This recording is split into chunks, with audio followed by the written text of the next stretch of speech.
Hello, everyone. Welcome to the Newsbrowse News broadcast. A China Eastern Airlines Airbus A340-900 passenger jet was involved in a collision with a double boarding bridge at Shanghai Hongqiao Airport, according to metro.co.uk. The incident occurred during the aircraft's taxi to its stand after landing, when it experienced a mechanical failure. The jet's wings struck the bridge, leading to its destruction and damage to the aircraft. Fortunately, no passengers or staff were reported injured. Passengers were safely disembarked from the other side of the plane after a 30-minute delay and received 400 yuan, approximately 43 NT, in compensation. The airline confirmed the mechanical failure and stated that the specific cause is under investigation. The event took place during China's May Labor Day Golden Week, a peak travel period. Al Jazeera reports that Ruben Rocha Moya, the governor of Mexico's Sinaloa state, has temporarily resigned following a sweeping U.S. indictment on drug trafficking charges.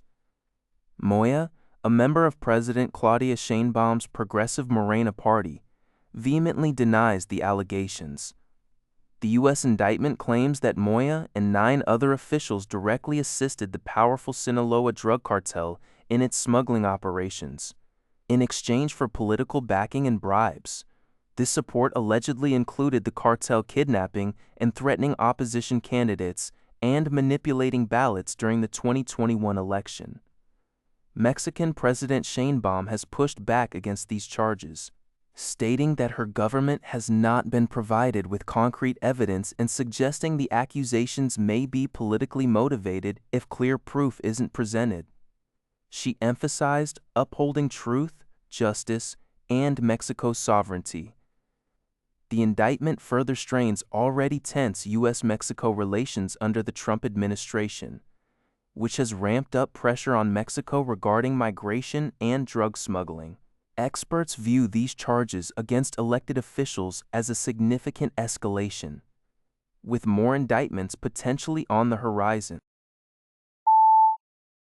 NTD News reports that U.S. and Chinese officials recently discussed establishing a new board of trade to streamline commercial ties between the two global economic powers. U.S. Trade Representative Jamieson Greer revealed the proposal was made during a video call with Chinese Vice Premier He Lifeng and Treasury Secretary Scott Bessent. The primary function of this proposed board would be to identify and oversee the trade of everyday commercial goods that are not linked to national security concerns. Officials believe this mechanism would introduce greater predictability into import and export flows for both nations. The U.S. Trade Representative's office noted the discussions also covered improving agricultural market access for U.S. producers in China. These bilateral talks occurred as preparations advance for an upcoming summit between President Donald Trump and Chinese leader Xi Jinping in Beijing on May 14th, a meeting previously postponed due to the Iran war. China, via state media, expressed concerns about U.S. trade restrictions, while U.S. officials emphasized a targeted approach to trade issues, unlike previous broader dialogues. NTD News reports that individuals returning to China from overseas, including students and immigrants, are now encountering heightened political suspicion and surveillance as Beijing intensifies its anti-espionage campaign.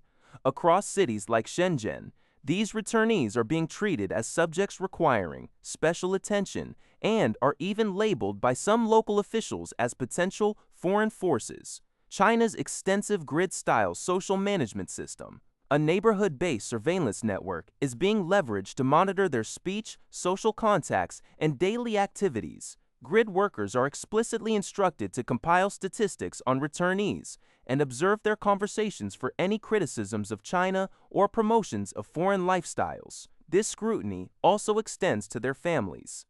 A veteran Chinese media professional likened this trend to the Cultural Revolution, noting that international experience, once an advantage, is now seen as a liability.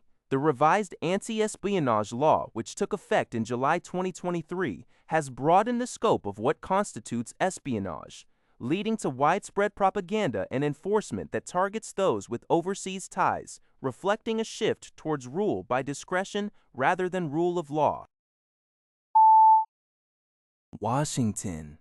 The U.S. military has compelled 48 vessels to change course during its ongoing blockade of Iranian ports, the U.S. Central Command announced on Saturday, according to ChinaTrade. These ships were redirected in the Strait of Hormuz by Tuesday to ensure compliance with the U.S. naval blockade. U.S. President Donald Trump affirmed on Wednesday that the blockade would remain in effect until Tehran agrees to a deal concerning its nuclear program.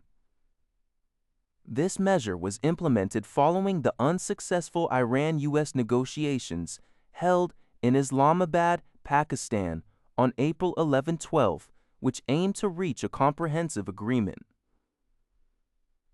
The blockade prevents vessels from transiting to and from Iranian ports, intensifying pressure on the nation.